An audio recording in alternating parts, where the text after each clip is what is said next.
안녕하세요. 2학년 B반 김태종입니다. 이제 내일이면 이제 추석이 시작되는데 이제 추석 때 시골을 내려가야 돼서 가기 전에 이렇게 과제를 올리게 되었습니다.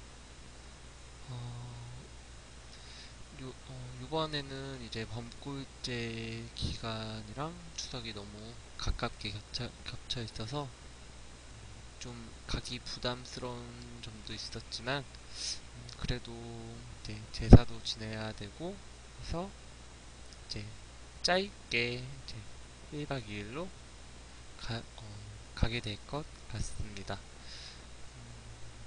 교수님도 이제 추석이신데 추석 잘 보내시고 이제 맛있는 음식도 많이 드셨으면 드시고 몸 건강하게 잘 어, 잘 지내시고 이제 화요일날 배웠으면 좋겠습니다.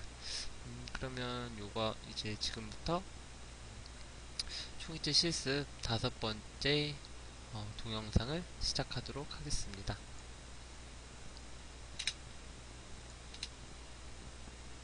네, 우선 이제 이번 이제 5번째 실습 내용은 이제 하악을 메모한 이후에 이제 왁스 워시부터 시작해서 메몰 이제 레진 전입을 하고 이제 다시 또 디플라스킹 과정까지 하는 것을 작업을 하였는데 그 과정을 이제 시작하도록 하겠습니다.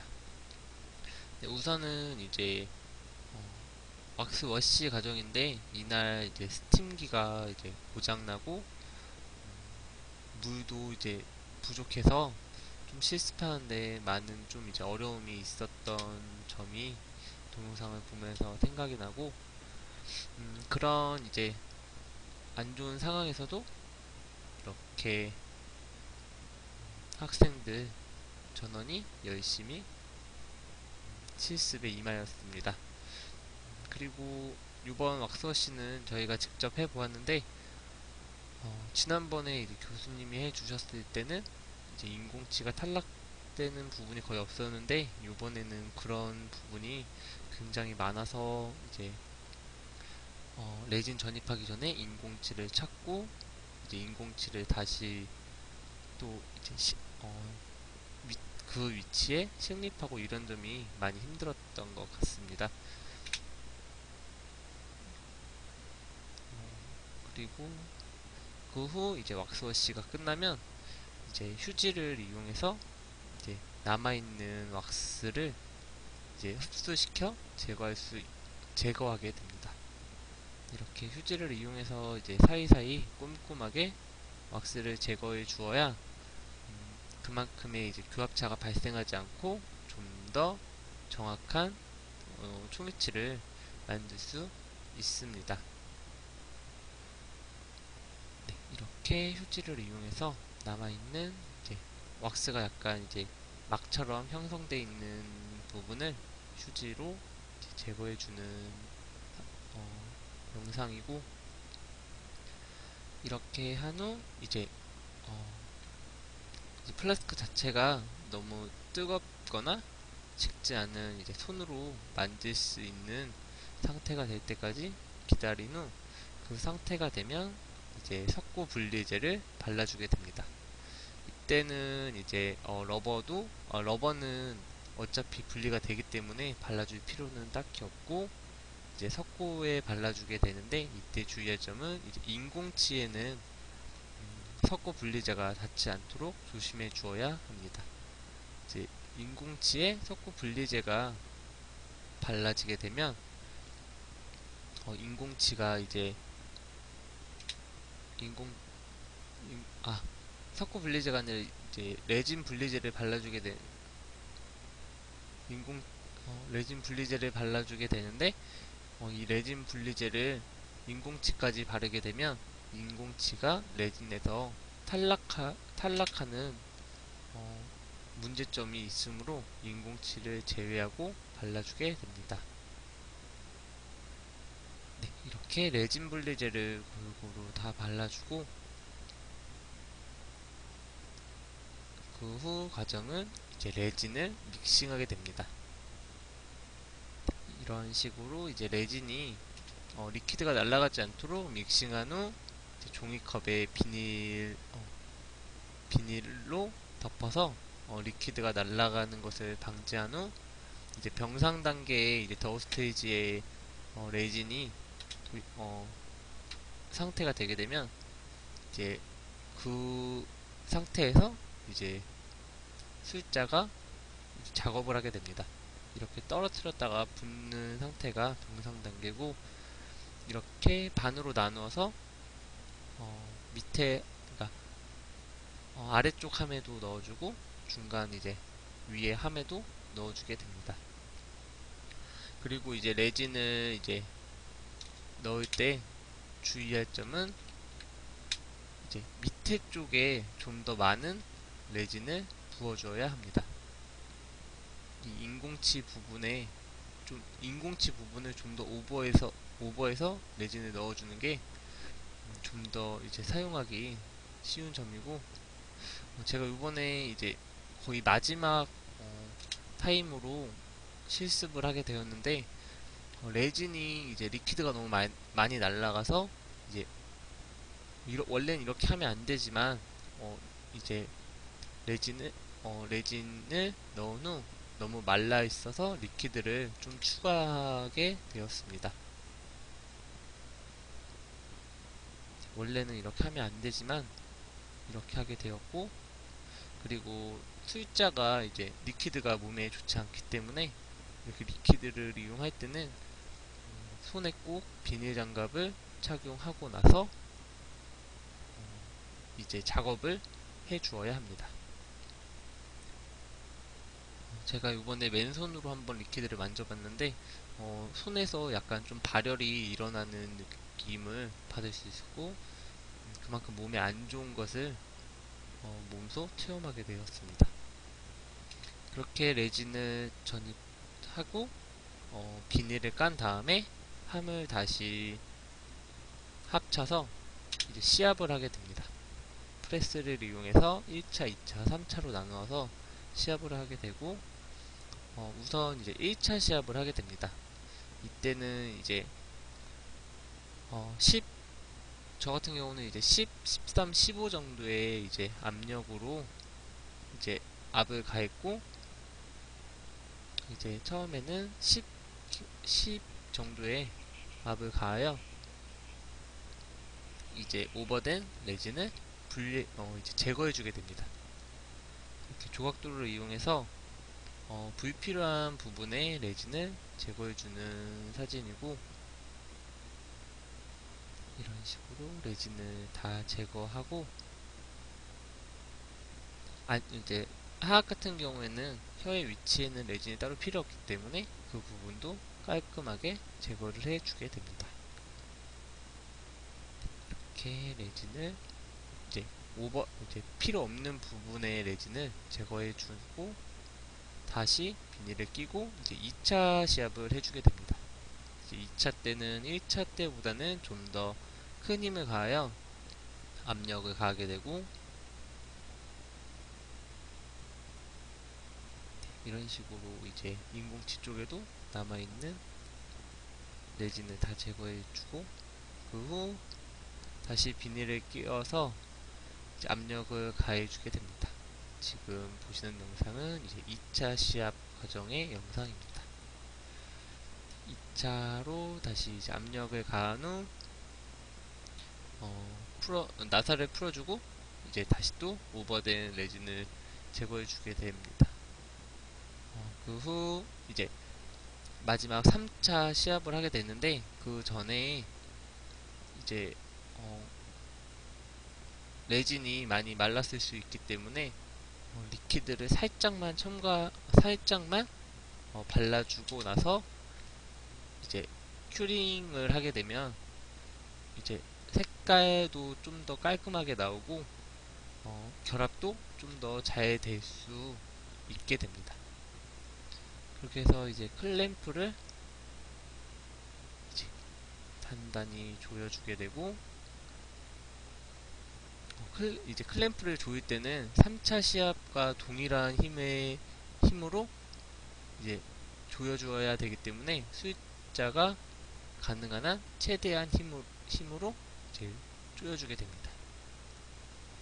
저도 최대한의 힘을 가하여 지금 클램프를 조여주었고, 그 후 이제 큐링 머신이라고 볼 수 있는 이제 끓는 물에 담가주게 됩니다. 이때 끓는 물은 클램프가 완전히 잠겨야 되고, 이제 바닥 부분에는 열선에 직접적으로 닿지 않는 이제 받침대 같은 것이 있어야 하고, 그 다음에 이제 전기를 이용해서 하는 기구기 때문에 누전에 안전해야 되는 그런 요구 조건을 갖고 있습니다. 그리고 일정 시간 동안 그 온도를 유지해 주어야 되고, 이런 식으로 이제 큐링이 끝나면 그 후 이제 디플라스킹 과정을 거치게 됩니다. 이렇게 고무 망치를 이용해서 이제 충격을 주어서 이제 디스크에 충격을 주어 이제 차근차근 분리를 하게 되는데, 이때 사용되는 망치는 이제 고무망치나 쇠망치도 있지만, 고무망치 같은 경우는 지난번에 상학 때 한번 써봤는데 탄성이 워낙 커서 디스크 자체에 큰 힘을 주지 못해 제일 부적합했던 것 같고, 이제 쇠망치 같은 경우는 어, 탄성이 없고 그 힘을 다이렉트로 주기 때문에 자칫 잘못하면 이제 으치나 모형이 좀 파절될 수 있으므로 주의해 줘야 되고, 가장 좋은 망치는 이제 그 중간 단계라고 볼 수 있는 이제 우레탄 망치가 제일 좋은데, 우레탄 망치를 이제 우레탄 망치의 수량이 워낙 적다 보니 이제 쇠망치를 이용해서 이번에 분리를 해주게 되었습니다. 그 후 이제 으치상과 이제 모형에서 가장 먼 쪽부터 이제 충격을 주어서 분리를 해주게 됩니다. 이렇게 살살살 망치를 이용해서 충격을 주게 되면 이제 분리제를 발라 놓았기 때문에 쉽게 분리가 되고, 원래는 이게 이렇게 떨어지면 안 되는데 상학 때와 마찬가지로 이번에도 이렇게 분리가 돼서 나오게 되었습니다. 그 후 이제 망치를 이용해서 이제 윗부분에 이제 석고도, 그러니까 뚜껑 부분에 해당되는 석고도 분리를 해주게 됩니다. 이렇게 약간의 충격을 주어서 하다 보면 이렇게 연속해서 과정을 거치다 보면 석고가 쉽게 제거되는 모습을 볼 수 있습니다. 이런 식으로 망치를 이용해서 충격을 가하여 이제 석고를 제거해주는 모습이고, 이제 상학대와 하학대의 이제 매몰시 달랐던 점은 이제 경석고를 진공 믹싱해서 사용했다는 점도 달랐고, 퍼티를 이용한 이제 매몰법이 달랐다고 볼 수 있는데, 퍼티를 제가 소량 사용해 보았는데도 요번에 이제 왁스가 왁스 연화가 제대로 안 된 상태에서 함을 분리해서 그런지 인공치가 이제 원래 위치에 있지 않고 많이 빠져 있는 모습을 볼 수 있었고, 그런 점에서 이제 퍼티 사용하는 게 좀 많이 조심해야 될 것 같았습니다. 확실히 이제 인공치나 엠브레이저 사이사이에 이제 석고가 끼지 않는 것은 상당히 편했지만, 인공치가 분리되고 그 인공치가 탈락되어서 또 찾게 되는 그런 번거로움은 굉장히 힘들었습니다. 그 후 이제 석고 가위를 이용해서 이제 큼직큼직하게 잘라주게 되는데, 모형이 손상해 갈 것 같다면 이제 전방과 양측방 쪽으로 한 3번의 소잉한 후 이제 스파츌라를 이용해서 이제 이직을 하면 쉽게 분리를 할 수 있는데, 저 같은 경우는 요번에 쉽게 잘 떨어져서 그런 이제 소잉 같은 작업은 필요가 없었고, 이렇게 깔끔하게 떨어지는 모습을 볼 수 있었습니다.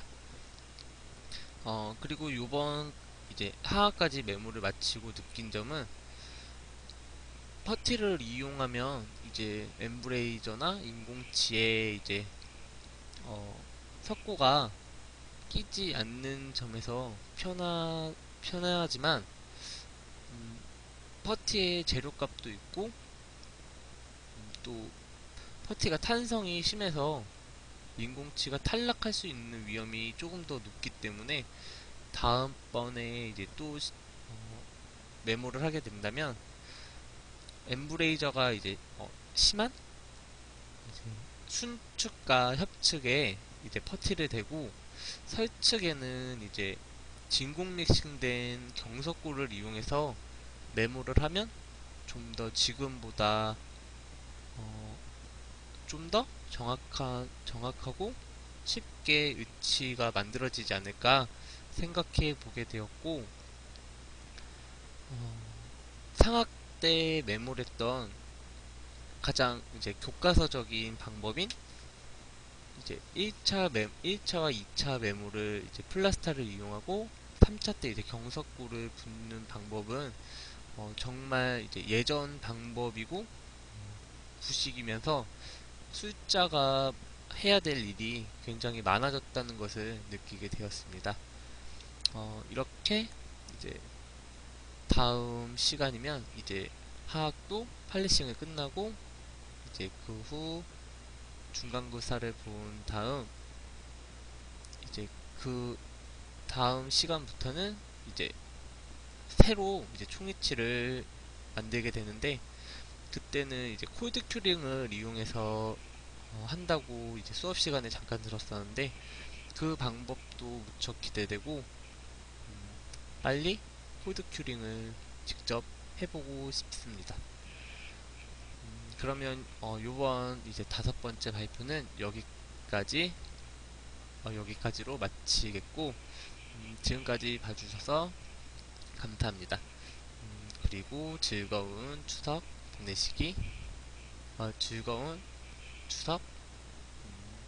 지내시길 바랍니다.